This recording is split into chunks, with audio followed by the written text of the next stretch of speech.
கருத்தரிக்கும் போது, அதாவது கர்ப்ப காலத்தில் சர்க்கரை நோய் வருவது என்பது மிக சாதாரணமாக எதிர்நோக்கிற ஒரு பிரச்சனை. அதாவது ஜெஸ்டேஷனல் டயபெட்டிஸ். சில பெண்கள் கருத்தரிப்பதற்கு முன்பே சுகர் இருக்கும். அவங்கள வந்து டயபெட்டிஸ் கெட்டிங் பிரெக்னன்ஸ். பட் சில பெண்களுக்கு கர்ப்ப காலத்தில் இந்த சுகர் வரும். அதுதான் ஜெஸ்டேஷனல் டயபெட்டிஸ். ஸோ ஒரு பெண் கருத்தரிக்கும் பொழுது எந்த காலகட்டங்களில் எவ்வாறு சர்க்கரை பரிசோதிப்பது என்பதை சிலருக்கு தெளிவுபடுத்த விரும்புகிறேன். முதலாவது, ஒரு பெண் நார்மலாக இருக்க ஒரு பெண் கர்ப்பம் தரிக்கிறாங்க. இந்த நார்மலாக இருக்க பெண் கருத்தரிக்கும் பொழுது கருத்தரிப்பு கன்ஃபார்ம் ஆன உடனே ஒரு குளுக்கோஸ் சேலஞ்ச் டெஸ்ட் கொடுக்குறோம். இந்த குளுக்கோஸ் சேலஞ்ச் டெஸ்ட் ஒரு 50 கிராம்ஸ் குளுக்கோஸ் கொடுத்து 2 மணி நேரம் கழித்து சுகர் என்ன லெவலில் இருக்குன்னு பார்க்குறோம்.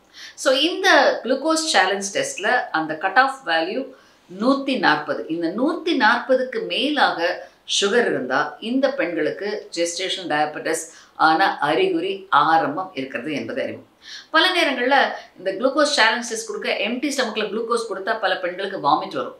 ஸோ இந்த பெண்களுக்கு பொதுவாக ஒரு நல்ல பிரேக்ஃபாஸ்ட் எடுத்த 2 hours இதை எடுத்தாலே ஓரளவு இந்த லெவல்ஸை கண்டுபிடிக்க முடியும்.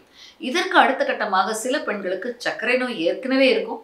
இப்படிப்பட்ட பெண்கள் கருத்தரிக்கும் பொழுது கருத்தரித்தவுடன் எம்டி ஸ்டமக்கில் ஃபாஸ்டிங்கில் ஒரு சுகர், சாப்பிட்டு 2 மணி நேரம் கழிச்சு ஒரு சுகர், லஞ்சுக்கு 2 மணி நேரம் கழிச்சு ஒரு சுகர், டின்னருக்கு 2 மணி நேரம் கழிச்சு சுகர். இந்த 4 சுகர் டெஸ்ட்னு பார்க்கும் பொழுது தான் சுகர் அளவு கண்ட்ரோலில் இருக்கிறதா, இந்த கண்ட்ரோலாக இருந்தால் தான் இந்த கருவின் வளர்ச்சி எந்த விதத்திலும் பாதிப்பாகாது.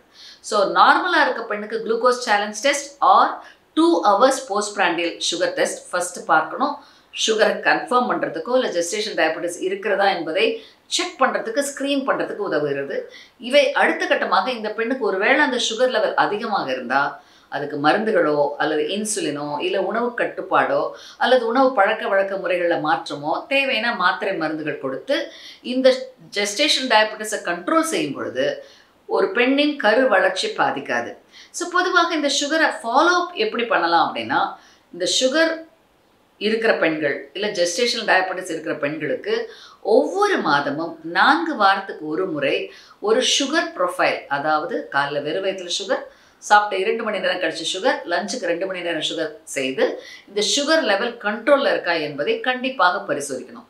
ஸோ இது மாதிரி நீங்கள் சுகர் லெவல்ஸை கர்ப்ப காலத்தில் ஸ்க்ரீன் பண்ணுறதுக்கு, சுகர் இருக்கிறதா என்பதை கண்டுபிடிப்பதற்கு, சர்க்கரை வியாதி பாதிக்கப்பட்ட பெண்களுக்கு கண்ட்ரோலில் இருக்கா என்பதை பாதிப்பதற்கு இந்த முறைகளை நீங்கள் கடைபிடிச்சிங்கன்னா கண்டிப்பாக சுகர் கரெக்டாக மானிட்டர் பண்ண முடியும். இதன் மூலமாக கருவின் வளர்ச்சி பாதிப்படையாமல் ஆரோக்கியமாக இருக்கும்.